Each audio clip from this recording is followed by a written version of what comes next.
वेदांत, yes sir. वेदांत निकाला answer क्या है इसका? नहीं सर, मेरा तो वही आ रहा है। अच्छा वही अच्छा चलो सही है। और किसी बच्चे ने निकाला आंसर इसका, ट्राई किया क्वेश्चन? देखो क्वेश्चन में सिर्फ मीनिंग समझना है, क्वेश्चन टफ नहीं है। अच्छा सही ना। और जिसने अगर ट्राई नहीं किया ये क्वेश्चन, उसको उसको समझ नहीं आएगा ये। पहले क्वेश्चन का मीनिंग समझना ढंग से। ये टॉप लेवल पे है रेडॉक्स रेडॉक्स टाइट्रेशंस। अगर ट्राई नहीं किया होगा तो फिर कोई फायदा नहीं है। किस किसने ट्राई किया है क्वेश्चन एक बार ये? एटलीस्ट क्वेश्चन का मीनिंग पता हो ऑरली तुम्हें। कनिष्क ने ट्राई किया है। और किसने ट्राई किया है? नहीं, तुमने ट्राई ही नहीं किया फिर क्वेश्चन किसी ने। देखो इतने अच्छे अच्छे क्वेश्चन हैं, अगर ये तुम ऐसे ट्राई नहीं करोगे ना, फिर तो ये यूजलेस है सारा। देखो मैं एक बार क्वेश्चन का मीनिंग बता रहा हूँ, 5 मिनट तुम देखोगे क्वेश्चन को, फिर मैं बता दूंगा तुम्हें आंसर। देखो क्वेश्चन का मीनिंग क्या है। देखो तुम्हारे पास है 1.65 ग्राम, ध्यान देंगे। हमारे पास है 1.65 ग्राम सैंपल FeS2 का। FeS2 है 1.65 ग्राम, सही है। 1.65 ग्राम ये है, और इसको हमने ऑक्सीडाइज किया है एक्स ऑक्सीजन के साथ। ये क्वेश्चन तो सबको रटी होनी चाहिए, ये क्योंकि ये क्वेश्चन बहुत बार आ चुकी है।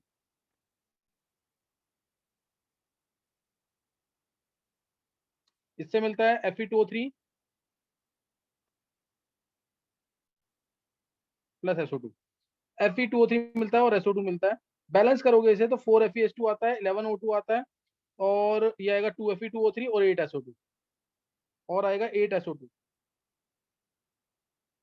प्लस 8 SO2 लिख देता हूँ। 8 SO2। इसके बाद इसने क्या किया? इसके बाद इसने SO2 को ऑक्सीडाइज किया with help of barium permanganate. Barium permanganate की हेल्प से SO2 को ऑक्सीडाइज कर दिया। तो चलो इसको इधर ही लिख देता हूँ मैं। SO2 जो है इसको ट्रीट किया बेरियम परमैंगनेट के साथ। और कितना बेरियम परमैंगनेट लिया है? कितना लिया है बेरियम परमैंगनेट? 40 ml। 40 ml ले लिया BaMnO4 होल ट्वाइस।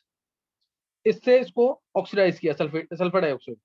इससे ऑक्सीडाइज किया, और बना क्या? सबको पता ही है सल्फेट आयन बनना है और Mn2+ बनना है। नहीं भी बताएगा तो भी पता होना चाहिए। और Mn2+, ये बन गया। इसके बाद जो एक्सेस है, जो एक्सेस था बेरियम परमैंगनेट, उसको डाइल्यूट किया 100 ml तक, और 10 ml को इसको ट्रीट किया Ka के साथ। यहां मैं लिख रहा हूं excess barium permanganate, excess barium permanganate. इसको ट्रीट किया, पहले तो 10 ml लिया ये 100 ml में से, 100 में से 10 ml लिया, ये लिखते रहो फिगर यहाँ पे। और इसको ट्रीट किया Ka के साथ। Ka से ट्रीट करने के बाद यहाँ मिल रहा है तुम्हें Mn2+, और I माइनस गया I2 में। और इस I2 को ट्रीट किया हाइपो सोल्यूशन से, Na2H2। इस I2 को किसे ट्रीट किया है? हाइपो सोल्यूशन से। और वो कितना चाहिए? 5 ml 0.05 मोल। 5 ml 0.05 मोलर Na2H2O3 से ट्रीट किया। इससे ट्रीट किया तो इससे तुम्हें पता ही है I माइनस और H4O6 2 नेगेटिव मिलता है। ये मिलता है आपको। यहां तक सबने कर लिया होगा, इक्वेशन बना ली होगी सबने यहाँ तक। 5 ml 0.05 मोलर Na2H2O3। अब इसने बोला जो 40 ml की डिटेल नहीं दे रखी ना, 40 ml की डिटेल दी इसने स्टार्टिंग में, एक अलग से टाइट्रेशन किया, और 25 ml लिया बेरियम परमैंगनेट, लेकिन लिया अल्कलाइन कंडीशन में। ये तो ऐसी कोई कंडीशन में बनता है। 25 ml लिया बेरियम परमैंगनेट लेकिन अल्कलाइन कंडीशन, और इसको ट्रीट किया Ka के साथ, जिसमें Mn अप गया +6 में, और I माइनस गया I2 के अंदर। ये 25 ml लिया, ये ध्यान रखना। और फिर इस I2 को ट्रीट किया हाइपो से। फिर इस I2 को ट्रीट किया किससे? हाइपो से। और अब हाइपो चाहिए 20 ml ऑफ 0.05 मोलर।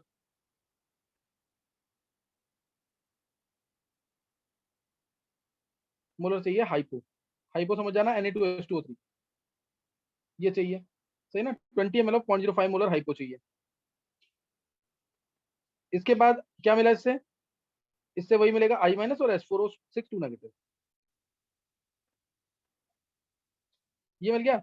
अब तुम्हें यहाँ पे क्या देखना है, तुम्हें देखना है, देखो एक्सेस बेरियम परमैंगनेट निकलेगा यहाँ से, इस वाले I2 से निकलेगा excess of barium permanganate, excess of barium permanganate इसके ये मिलेगा, और इस वाले हाइपो से मिलेगा इनिशियल वाला बेरियम परमैंगनेट। 40 ml के लिए निकालना, लेकिन 40 ml के लिए निकालना है। अब इस क्वेश्चन को ऑरली तुम बोल के देखो और इसको पढ़ो पहले, इस क्वेश्चन को ऑरली तुम देखो, जब ऑरली बोल लोगे इस क्वेश्चन को पूरी विद वैल्यूज, तो जाके समझ आएगा क्वेश्चन। एक बार इसमें, और मेरे को बताओ बेरियम परमैंगनेट का एन फैक्टर क्या है, अल्कलाइन कंडीशंस में भी और एसडी कंडीशंस में भी। ये एक बार क्वेश्चन सॉल्व करो पहले, नहीं तो फिर मैं समझाऊंगा कुछ समझ नहीं आएगा। पहले क्वेश्चन, ये क्वेश्चन लिखा है मैंने यहाँ पे अभी, सॉल्यूशन मैं दूंगा इसका, एक बार तुम पहले क्वेश्चन ढंग से पढ़ लो, क्वेश्चन तुम्हें समझ आ जाए तो। जिसने ट्राई नहीं किया उसको समझ नहीं आएगा, ये 4-5 बच्चों को समझ आना है, अच्छे लेवल का क्वेश्चन है बहुत ये।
हाँ, किसी ने निकाला आंसर?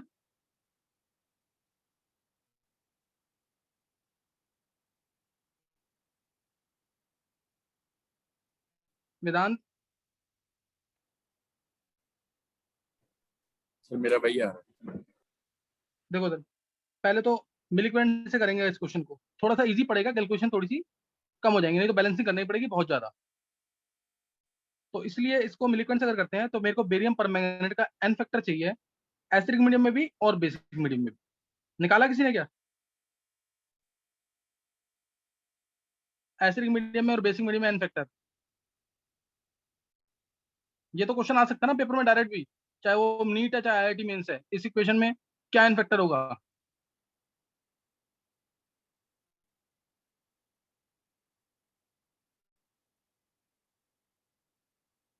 वेदांत निकाला एन फैक्टर क्या, या किसी और बच्चे ने?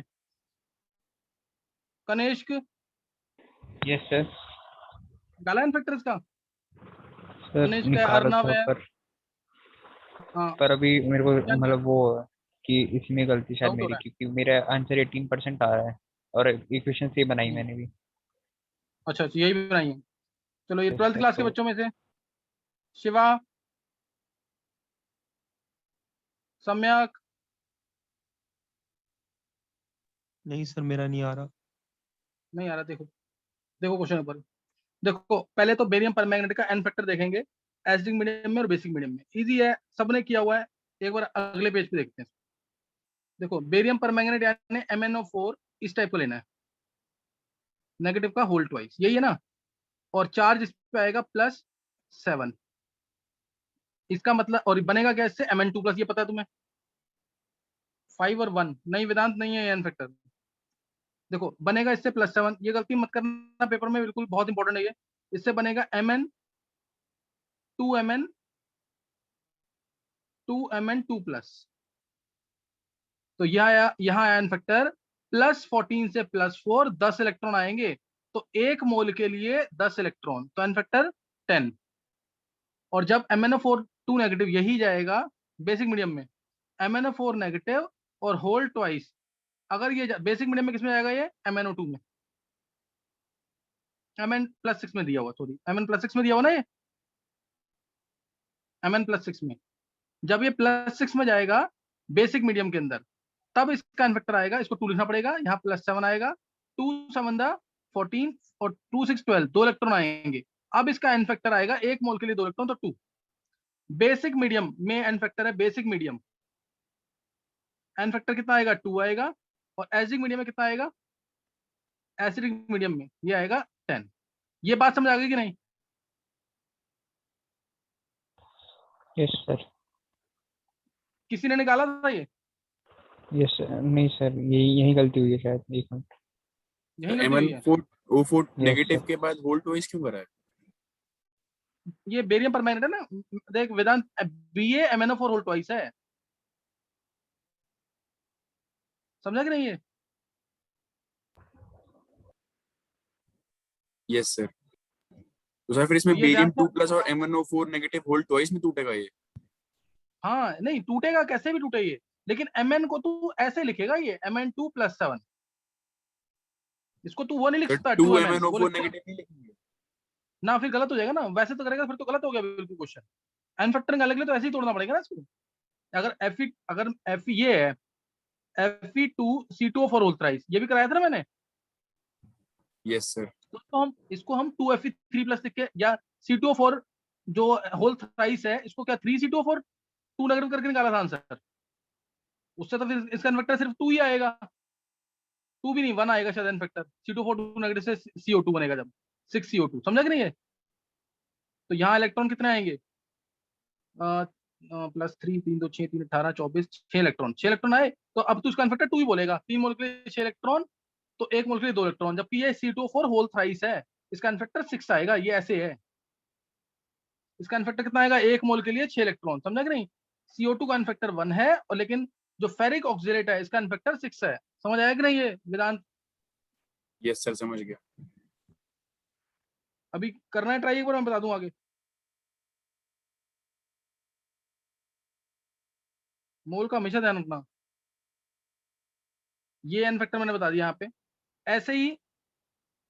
अच्छा ये हिंट में ये समझ आ गया कि नहीं? यस ये छोटे छोटे पार्ट्स में होगा क्वेश्चन, ऐसे नहीं होगा क्वेश्चन ये। अब तुम निकालो इसके अंदर एन फैक्टर। एक बार पहले हैंड से इसका दो, किसको समझ आ गया है? बेरियम परमैंगनेट का एन फैक्टर एसिडिक और बेसिक मीडियम में।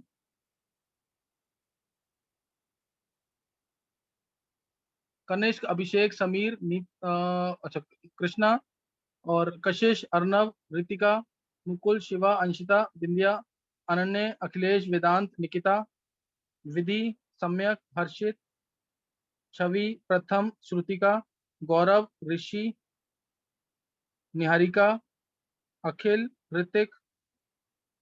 चलो अभी कुछ बच्चे रह गए हैं। ये तो बहुत छोटी सी चीज बताइए, तो जरूर समझ आनी चाहिए थी। ये तो जरूर समझ आना चाहिए था। अब निकालो एन फैक्टर, ध्यान देना। अब निकालो एन फैक्टर तुम इसके अंदर। Na2H2O3 का तो सबको पता ही है, 1 होता है। हाँ ये निकालो जरा, एन फैक्टर SO2 का निकालो तुम। SO2 का एन फैक्टर क्या होगा इस इक्वेशन में और इस इक्वेशन में, जब ये FeH2 से बनेगा, जब ये FeH2 से बनेगा SO2, तो SO2 का एन फैक्टर निकालो। क्वेश्चन समझ आ गया मेरा कि नहीं? SO2 का N factor in both the equations.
हाँ वेदांत, किया ट्राई। देखो 12th वाले सर बच्चे एक बिल्कुल में भी रिस्पॉन्ड नहीं कर रहे हैं अभी। अनन्य, सर एक में एन फैक्टर 2 आ रहा है, एक में 11/2।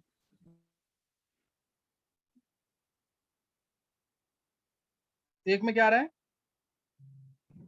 सर SO2 से जब SO42 नेगेटिव बन रहा है तो उसमें 2 आ रहा है, और हाँ वो तो FeS2 सही से है, SO2 बन रहा है तो 11/2 आ रहा है।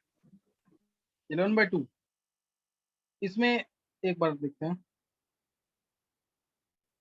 इसमें ना अगर अगर मैं S2 देखूं, ध्यान देना, S2 चार्ज -1, इससे बना S+4, 2s+4 लेंगे तो 2 × -1 -2, 2 × +4 +8, 10 इलेक्ट्रॉन आएंगे तो 5 आएगा इनफेक्टर। SO2 का इनफेक्टर 5 आएगा और S22- जो है उसका 10 आएगा, अगर सिर्फ SO2 को देखते हैं। समझा वेदांत की नहीं? सर FeS2 का इनफैक्टर 11 नहीं आ रहा। हाँ वैसे तो 11 है ही पूरी इक्वेशन में, मैं बात कर रहा हूँ सिर्फ अगर S22 नेगेटिव है, S2 नेगेटिव है, वो कन्वर्ट हो रहा है SO2 के अंदर, तो SO2 का इनफेक्टर तो विदाउट एनी डाउट, क्योंकि S-2 में S यहाँ पे इसी फॉर्म में है और इधर इसी फॉर्म में है सिर्फ, तो इसका इनफेक्टर तो 5 ही आएगा SO2। सर बट ऐसे नहीं होता कि जैसे मोल्स इनटू इनफैक्टर कंजर्व रहता है। हाँ नहीं, इनफेक्टर कंजर्व नहीं रहता रेशन के अंदर। सर नहीं, मोल्स इनटू इनफैक्टर तो ये तो इक्विवेलेंसी हो गया ना, तो वो तो कंजर्व रहता है।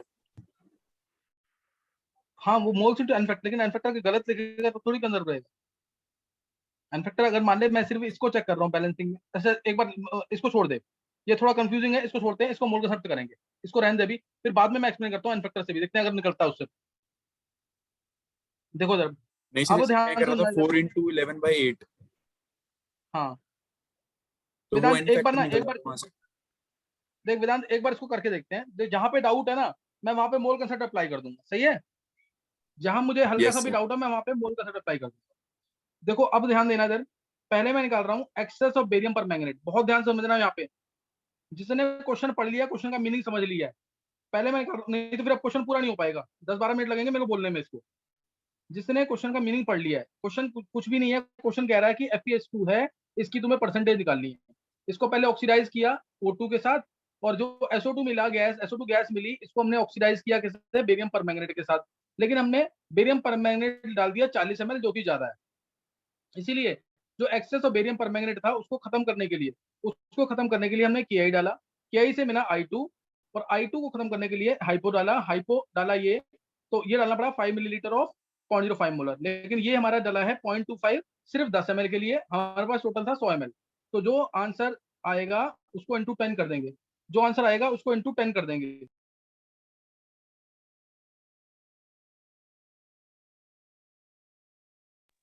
समझे कि नहीं है? तो जो आएगा उसको इंटू 10 कर देंगे, तो ये निकलेगा यहाँ से एक्सेस ऑफ बेरियम पर मैग्नेट, यहाँ से निकल जाएगा। और उसके बाद जो 40 ml वाला है उसके कितने मिलीकुलेंट्स अगर वो निकालने हैं, तो वो उसके लिए अलग से सेपरेट टाइट्रेशन किया 25 ml लेके, 25 ml लिया हमने और उसको KI से ट्रीट किया, लेकिन बेसिक मीडियम में। तो अब I2 जो मिला, फिर उसको हाइपो सॉल्यूशन से ट्रीट किया, तो ये जो हाइपो सॉल्यूशन से ट्रीट कर रहे हैं ये आएगा कितने के लिए? 25 ml के लिए। तो 40 के लिए कितने मिलीकुलेंट्स होंगे वो निकाल लेंगे, वो आएंगे इनिशियल वाले मिलीकुलेंट्स बेरियम परमैंगनेट, वो इनिशियल वाले आ जाएंगे, इनिशियल वाले आ गए, एक्सेस वाले आ गए, दोनों को माइनस कर देंगे, तो वो आ जाएंगे मिलिकुलेंट जो यूज हुए हैं SO2 को खत्म करने के लिए, तो वो मिलिकुलेंट हम SO2 के इक्वल कर देंगे। उस केस में SO2 का इनफेक्टर लेना 2, वहां से मैं मोल्स डायरेक्ट निकाल लूंगा SO2 के मोल्स जब आ जाएंगे उससे मैं उसका आधा कर दूंगा, तो मोल्स आ जाएंगे FeS2 के, क्योंकि इधर 4 है तो इधर 8 है, तो उसको आधा कर देंगे तो FeS2 के मोल्स आ जाएंगे, उसको मल्टीप्लाई कर देंगे मोल्स को, S2 प्लस 120, 120 से मल्टीप्लाई कर देंगे तो मास आ जाएगा FeS2 का, उसको डिवाइड कर देंगे 1.65 से, तो आंसर आ जाएगा परसेंटेज कितनी है इंटू 100 कर। समझ गए कि नहीं? है तो ये तो इसकी पूरी स्टोरी है। अब एक बार देखेंगे कि वैल्यूज क्या क्या है, वो एक बार देख लेंगे। देखो जरा, पहले तो मैं निकाल रहा हूँ एक्सेस वाला बेरियम परमैंगनेट, क्लियर? पहले निकालेंगे एक्सेस वाला बेरियम परमैंगनेट कितना है।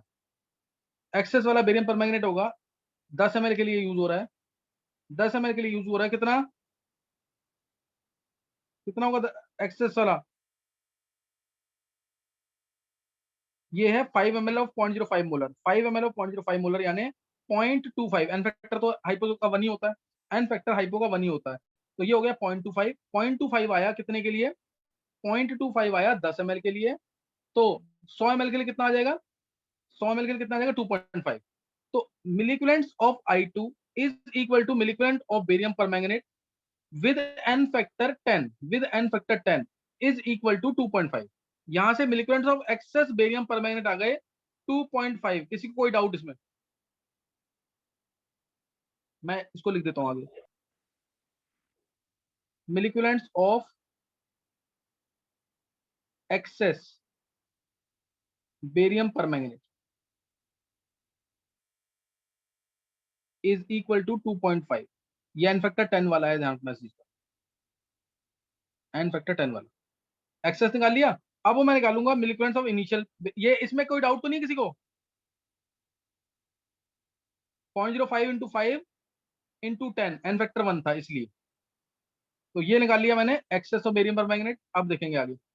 अब मिलिक्वेंस ऑफ इनिशियल वाला ध्यान देना, इनिशियल वाले के निकालने के लिए 25 ml के लिए ध्यान देंगे, 25 ml के लिए 20 ml ऑफ 0.05 मोलर, 20 इंटू 0.05 यानी 1, 20 इंटू 0.05 यानी 1, एन फैक्टर तो 1 ही होता है इसका। अब 25 ml के लिए एक मिलिक्वेलेंट I2 का, हाइपो का, जो मिलिक्वेलेंट हाइपो के होंगे वही मिलिक्वेलेंट I2 के होंगे, वही मिलिक्वेलेंट बेरियम परमैंगनेट के होंगे। लेकिन इधर एन फैक्टर कितना है? 2। इधर एन फैक्टर कितना है? 2। ये मैंने बता दिया तुम्हें भी। तो milliequivalents of initial barium permanganate with n factor 2 is equal to 1 into 40/25। कोई doubt? Milliequivalents of initial barium permanganate, initial barium permanganate n factor 2 is equal to 1 into 40/25। कोई डाउट? कोई डाउट इसमें? Vedant, Arnav, Kanesh, sir clear. ये आ गया 1 into 40/25। तो ये आ गए, लेकिन ये आया एन फैक्टर 2 के, और हमें चाहिए एन फैक्टर 10 वाले। हमें इनिशियल वाले में एन फैक्टर 10 था ना, चेक कर लो स्टार्टिंग में। तो इसलिए milliequivalents of initial barium permanganate with n factor 10, तो क्या होंगे? इंटू क्या कर देंगे? 5 कर देंगे सीधा, 40/25 इंटू 5। तो ये कितना आ जाएगा? 5 5 8 आ गया, 8 आ गया ना। तो इनिशियल मिलिक्वेंट्स हैं बेरियम परमैंगनेट के विद एन फैक्टर 10 8, और एक्सेस वाले के हैं 2.5 विद एन फैक्टर 10। दोनों को माइनस कर देंगे तो milliequivalents of barium permanganate used for SO2 आ जाएगा। Yes. Milliequivalents of barium permanganate used for SO2, वो कितना आ जाएगा? 8 माइनस 2.5,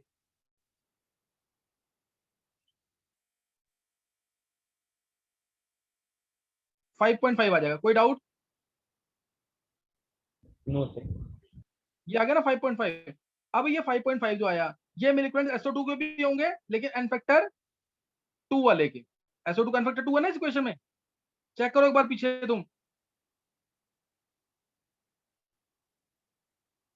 एक बार तुम लोग ना ढंग से देख लो।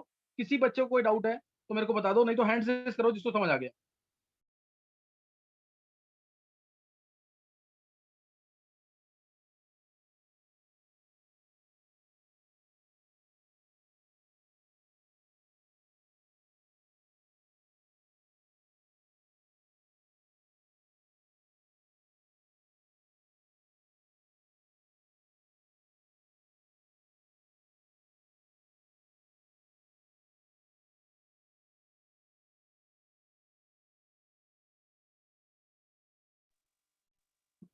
हाँ, किसी को कोई डाउट है? देखो बहुत ही कम बच्चों को समझ आया अभी। कनिष्क को, समीर को, एक मिनट जाओ, वेदांत, कनिष्क, समीर, वेदांत, सम्यक, ऋतिका, अर्नव, कशिश, श्रुतिका, ईशांक, निकिता और कृष्णा, बिंदिया, गौरव, अखिलेश, प्रथम। अभी बहुत सारे बच्चे हैं, इवन 12th वाले भी हैं जिनको समझ नहीं आया, जिनको समझ नहीं आया, बहुत सारे बच्चे हैं अभी अभी जिनको समझ नहीं आया। देखो ये क्वेश्चन प्रैक्टिस करने पड़ेंगे तुम्हें, ये क्वेश्चन प्रैक्टिस करने पड़ेंगे तब जाके क्लियर होगा। 15 बच्चों के आसपास समझ आया सिर्फ। अच्छा, अब किसी को कोई पॉइंट पूछना तो पूछ सकते हो इसमें। चलो फिर आगे देख लो। ये 5.5 आ गया, यही मिलिक्वेलेंट्स किसके हैं? SO2 के भी, यही मिलिक्वेलेंट्स SO2 के भी हैं। तो इसलिए मैं ऊपर से रब कर रहा हूँ थोड़ा सा। जो मिलिक्वेलेंट्स ऑफ SO2 हैं वो कितने हो गए? 5.5। तो इधर से मैं नंबर ऑफ मोल्स निकाल रहा हूँ SO2 के। SO2 के नंबर मोल्स आ जाएंगे, and number moles into N factor into 10⁻³ is equal to 5.5 इसके मोल्स आ गए। जो मोल्स SO2 के आए हैं, जो मोल्स SO2 के आए हैं उसके आधे मोल्स होंगे किसके, FeS2 के। तो number of moles of FeS2 कितने हो जाएंगे, 5.5 अपॉन में 2 इंटू 10⁻³ तो होते हैं मोल्स इसके SO2 के, और इसका आधा कर देंगे तो FeS2 के मोल्स आ जाएंगे। मोल्स आ गए। अब इसका मास FeS2 का, मास ऑफ FeS2 कितना आएगा, इंटू 120 कर देंगे। 5.5 डिवाइड बाय 4 इंटू 10⁻³ इंटू 120 कर दिया। मास कितना आ रहा है इससे,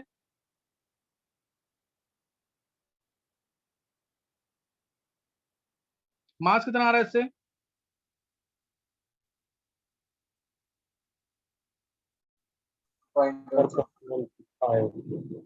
देखो कितना आ रहा है मास ऑफ FeS2, 0.0 आ गया ना 0.165। 0.165 इसका मास आ गया। हमने लिया था 1.65, तो 0.165 डिवाइड बाय 1.65 इंटू 100 तो आ गया 10%। 10% आ गया। मिलिक्वेलेंट्स का मैंने सिखाया हुआ है, मिलिक्वेलेंट मैंने सिखाया हुआ तुम्हें कितने तक, मिलिक्वेलेंट मैंने सिखाया हुआ कहाँ तक, 5.5 तक। 5.5 तक मैंने मिलिक्वेलेंट से किया है। अब इसके आगे कैसे करेंगे, अगर सिर्फ मिलिक्वेलेंट से करना है। मैंने यहाँ पे मोल्स क्यों अप्लाई कर दिया, क्योंकि मुझे डाउट था कि वहां से क्या पता ना निकले आंसर। अब इसके बाद भी अगर तुम मिलिक्वेलेंट से करना चाहते हो तो थोड़ा ज्यादा सोचना पड़ेगा इसके लिए। देखो एक बार देख लेते हैं, अगर होता है तो एक बार देख लेते हैं इसको।